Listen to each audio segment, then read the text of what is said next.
បាទសួស្តីបងប្អូនទាំងអស់គ្នាបាទនេះឲ្យការងារប្រចាំថ្ងៃរៀងរាល់ថ្ងៃការងារអញ្ចឹងធ្វើការបដាថតវីដេអូបដាអញ្ចឹងទៅបាទកុំឲ្យទំនេរអត់សុខបាទនេះជាការងាររបស់ខ្ញុំប្រចាំថ្ងៃនេះទេធ្វើប៉ុណ្ណឹងក៏បិចពុកហ្នឹងគូកាត់ហ្នឹងបាទជាងនៅទំនេរទៅដែរយើងធ្វើការងារផងយើងលេងផងទៅកែអត់សុខកុំឲ្យ stress កន្លែងណាពិបាកអញ្ចឹងទៅយើងសម្រាក relax ខ្លះទៅធ្វើការងារខ្លះទៅបាទនេះជាការងារគម្រោងមួយនៅបាត់ដំបងណាកំពុងតែគូវាហ្នឹងទៅពោះវែងអានេះធ្វើឬកាដាក់លូបាទគូឬកាលូនៅជិតផ្លូវ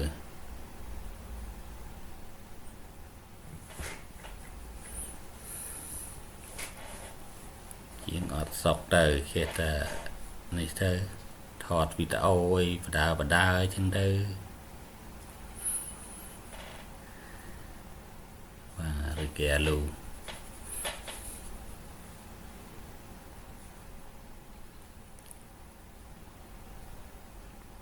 បងប្អូនណាត្រូវការអីអាចតាក់ទងបាន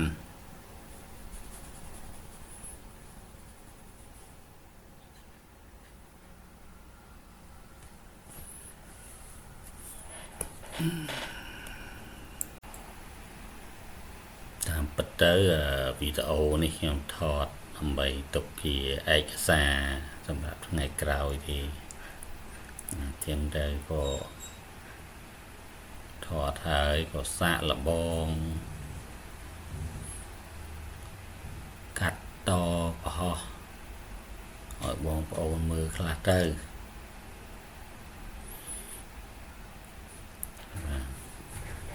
ឬគេលូយើងបានហើយមកខាងដាក់កម្របបាទដាក់កម្របចូលមករួចជាស្រេចមួយមកទៅគូមួយទៀតបន្តឲ្យគ្រប់ជ្រុងបាទដូរពណ៌ដាក់ស៊ីម៉ង់ហ្នឹងបាទរួចរាល់មួយនៅទៅស្រែទៅខាងជ្រុងក្នុងម្ដង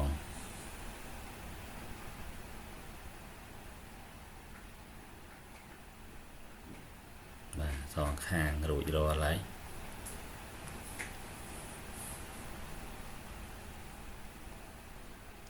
គោភ្លើងអីដាក់ហើ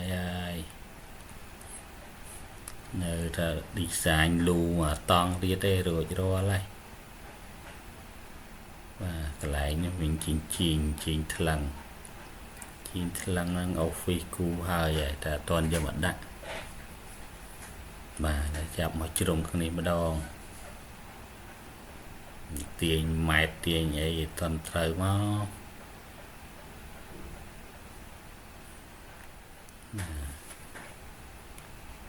ចាក់ម៉ែត្រចាក់អីមកទៅបានយើងចាប់ដើមគូហើយកាត់វាចេញ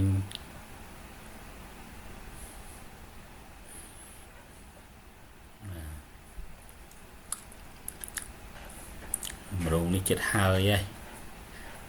នៅតែបន្ថែមលូអីតិចតួចទៀតរួចរាល់ហើយនឹង render បញ្ចប់ទាំងបថតវីដេអូទុកទៅជាឯកសារលបងកម្មវិធីថ្មី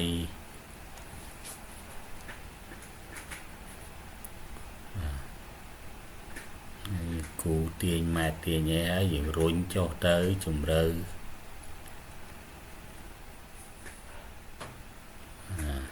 ជំរឿហើយកាត់កែមខាងលើមកចុះប្រមាណទៀត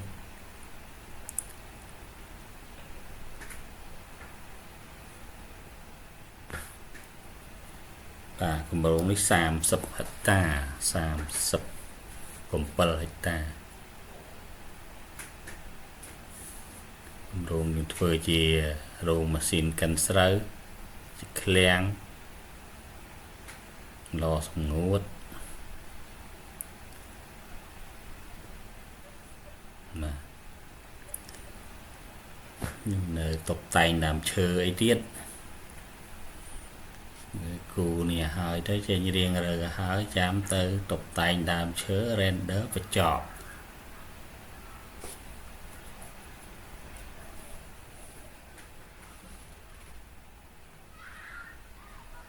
បាទកន្លែងខៀវហ្នឹងគឺកន្លែងដែលដាក់ដើមឈើហើយក្រហមហ្នឹងគឺកន្លែងធ្វើឃ្លាំងមាន 0A 0B C D ទាញគម្របពីនេះទៅវាទំហំប៉ុនគ្នាទៅដាក់ទៅ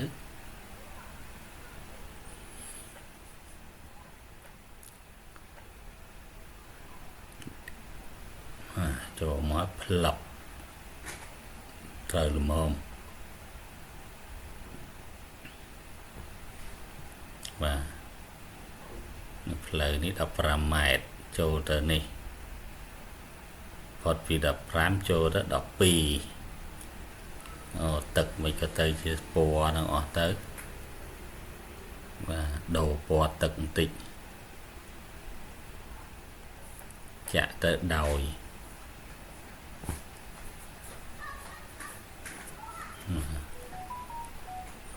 កន្លែងនេះជាការក្រូចនេះពណ៌ខៀវដូចស្មៅនេះមុខទឹកនេះការក្រូចហើយយើងចាក់ texture ទឹកចូលមកស្រះទឹកនេះស្រះទឹក4ហិកតាបាទជម្រៅ10ម៉ែត្រជាង